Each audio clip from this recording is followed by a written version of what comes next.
Oh, did I accidentally press the record button? No, I didn't. I'm just bored. So if you guys are watching this video, that means you watched the first video that I made on this channel. And if you watched it all the way through, I think it was like at least 30 minutes, then wow, you got a lot of time on your hands. That is ridiculous. That was just me reminiscing, being bored, and just expressing whatever's in my thought, my mind at the time. And that was unedited, just like this video is going to be unedited, because nobody has time for that. No one has time to edit videos and all that stuff, okay? Number one, I'm not going to be cursing, so you're going to hear me saying these weird stupid slang words or these stupid little Disney Channel phrases that keep kids from not cursing, but then they're smart enough to figure out how to curse later on because there's Netflix. But no cursing. Yeah, there's gonna be mistakes, but there's not gonna be like big major mistakes.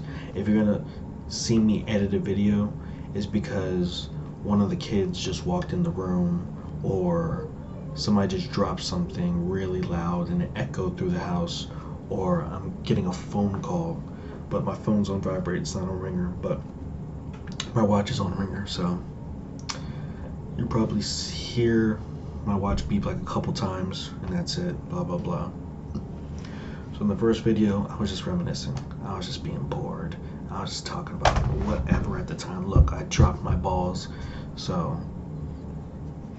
But this is a family-friendly page.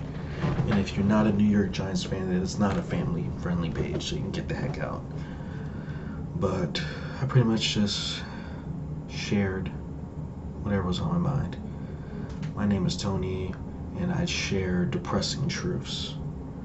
And I don't know if that's going to be my title or not. And the depressing truth is I'm still unemployed. And I'm never going to be famous on YouTube. Not enough to create a passive income. But my hobbies are obviously gaming, that you see in the background over there with the monitor, and you can't really see, it's pretty dark. But PlayStation Pro, Xbox, router, 4K monitor, and some Astro headsets that are charging. Any Astro products that I have are not sponsoring this channel, so no one cares. But for real, only Astro products I have are the headset and the new Pro controller for PlayStation, thanks to my brother-in-law. He's actually a professional gamer. He's actually sponsored by Twitch and Nintendo and all that stuff, blah blah blah blah blah. He's the one that actually hooks me up with some of the stuff, like the Astro stuff. That's definitely him. His thing is Smash Studios. If you look on Twitch, you'll see Smash Studios, and you see like a nice little blue logo with Smash Studios on there. And so he's got his channel. He streams. He travels. So he went to the Gamescom, and he goes to the EA and all that stuff. Blah blah blah. But E3, I'm sorry. See, I'm not gonna edit that out because no one cares. No one's gonna watch this video. So yeah, he hooked me up with the new Astro Pro controller that came out, the tournament ready controller. And the only reason why I wanted it and I appreciated it is because number one, it was $200 not in my pocket, because he he hooked me up with the controller. And another thing is, oh yeah, PlayStation controllers suck.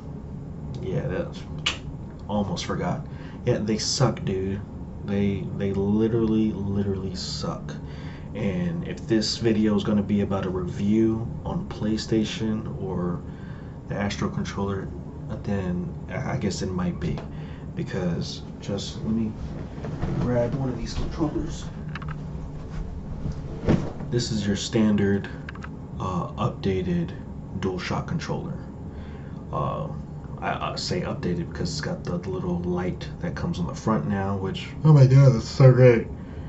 You can see whatchamacallit, I have thumbstick thingy-mabobs. R3, I have this big chunky freaking thumbstick because it kind of helps you with aiming, it's good for first-person shooters. So it kind of helps you with the aiming sensitivity and all that stuff. And since I don't have to, because I'm a hard aimer, my friends say, because every time if this stick, you know, when you click it, if that is to melee, and when I'm aiming to shoot, I accidentally melee and I curse out people and just break the controller, is because I was trying to kill someone and I ended up meleeing or knifing, and I got killed because instead of shooting, I meleeed somebody. So this kind of helped because I don't click, because I'm like I'm like very sensitive with it, so I barely have to press on it to move left, well, not move left, but look left, look right, blah blah blah blah blah. So I'm just like, and then when I want to melee somebody or want to knife somebody, I have to really press it. But other than that, the reason why I say these things suck is because the analog sticks, okay, when the PlayStation Pro came out, guess what also should have been pro? This controller, okay?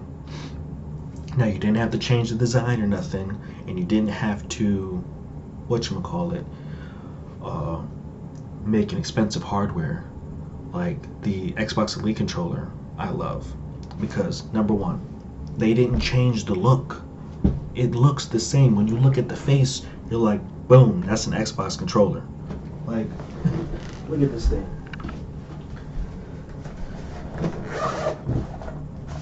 Like when my fiance got me this as a Christmas gift, I freaking loved her. If I didn't love her before, I loved her then.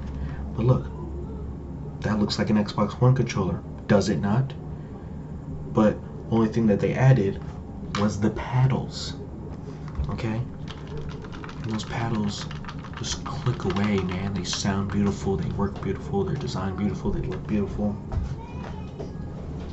They kept the look. They added premium quality hardware. So like, the D-pad is metal, and oh my god, it just came off so easily. Metal. The thumbsticks are metal, and they come off just as easy. And just because they come off easy doesn't mean that it's cheap.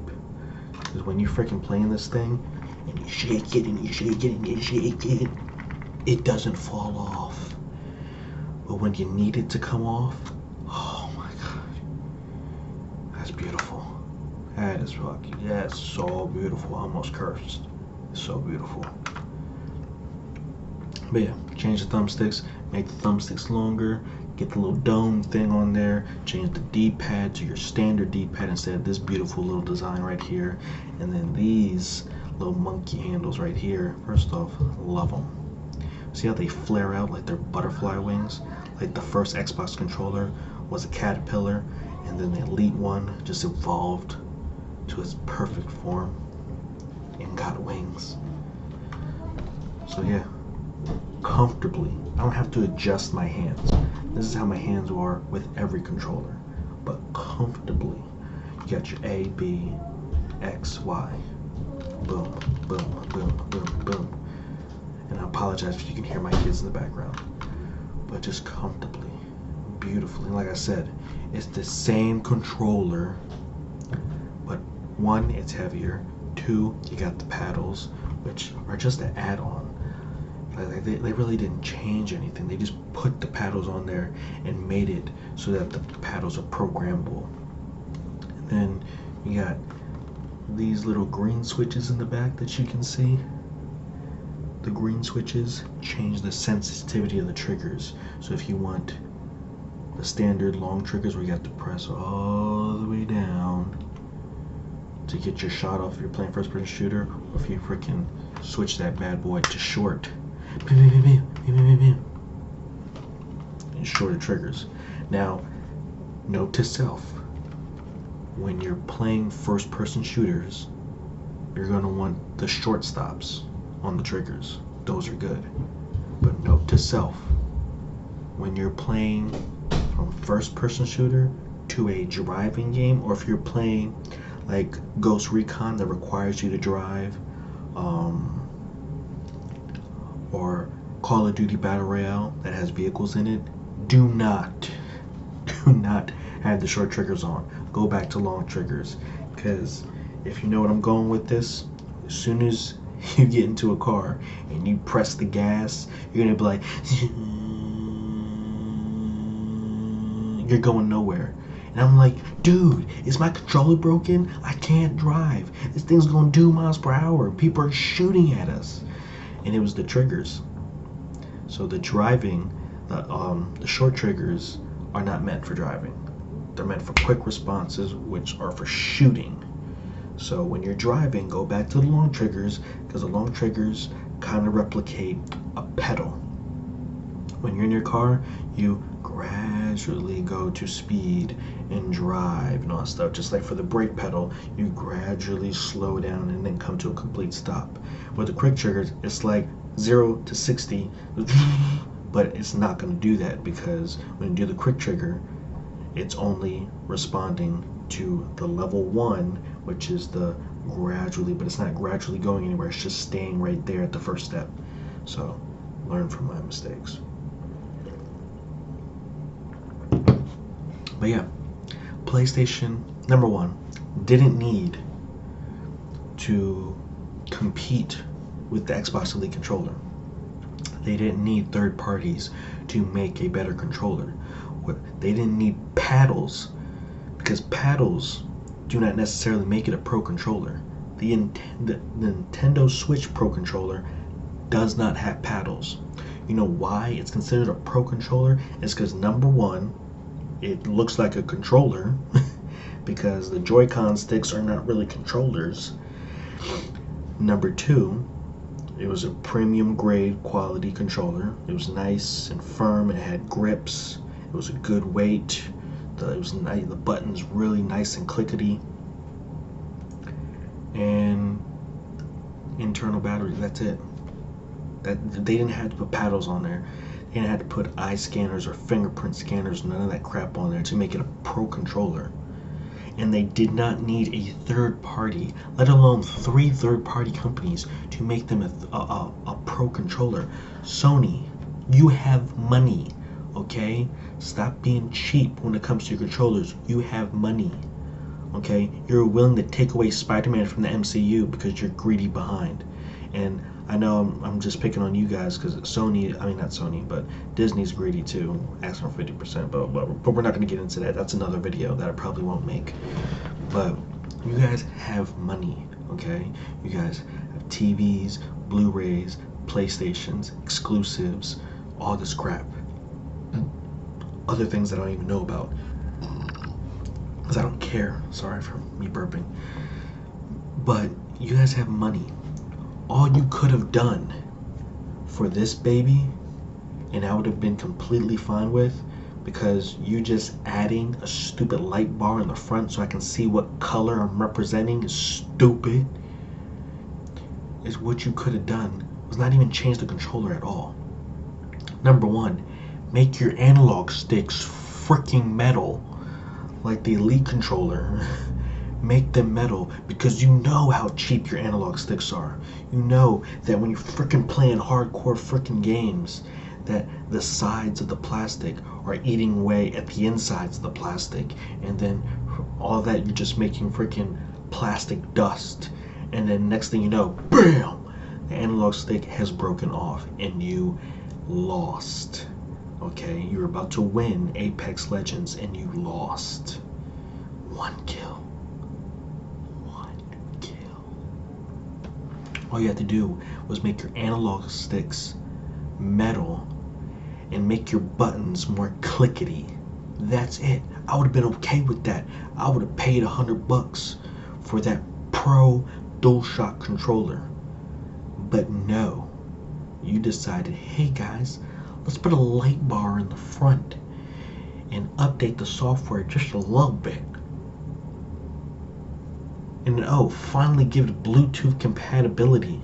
So now I can use this on my phone and my PlayStation Remote Play without using a freaking cable. But that's it. That's all. But you know what? kudos to Astro for making this beautiful piece of work right here. Now, number one thing that makes this a pro controller is that this faceplate comes off and you can choose to have the PlayStation layout of the analog sticks or the Xbox layout of the analog sticks. That's dope. That's pro. That makes me think this is a pro controller. Another thing is the build.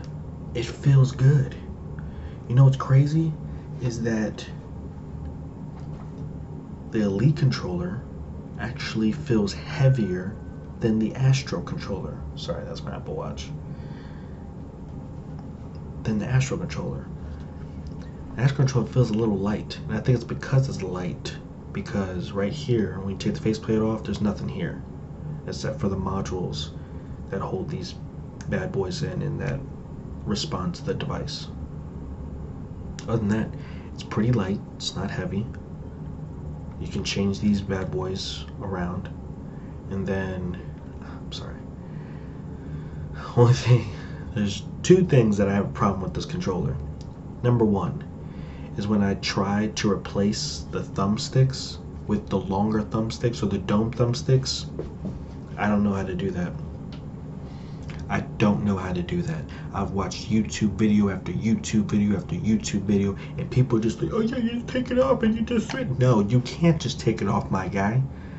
The Elite controller for the Xbox you can take off. You can't just take these off, my guy. Because when it feels like I'm taking it off, it feels like that I'm about to break this thing. It feels like that it's not designed to be taken off at all. That's what it feels like. That's my first problem with it. My second problem with it is the battery. Now, I know what you're saying. The battery life is fine. What are you talking about? I'm not talking about the battery life. I'm not talking about how I don't have enough time to play with it. I'm not talking about that at all. I'm talking about on the DualShock controller, when you're playing a game, not even playing a game, when you turn that DualShock controller on, and then like you hold that PlayStation button and you get the icon on the left, and you see if number one, it shows you that your controller is connected, and if you have a headset, it shows that that's connected too. Sorry, people are contacting me.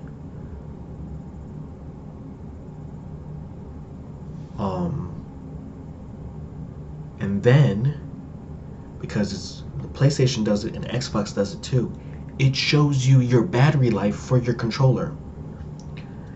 Not only does this thing not tell you your battery life on the controller, but when you're connected to PlayStation, you don't show you your battery life on the PlayStation either. So you know how to detect if you need to charge this or not when you're playing Apex Legends and the thing just disconnects. And then when it disconnects, that's when you know, I have to charge this thing. And I could have almost won again. Those are the only two faults I have with this controller. Everything else is fine.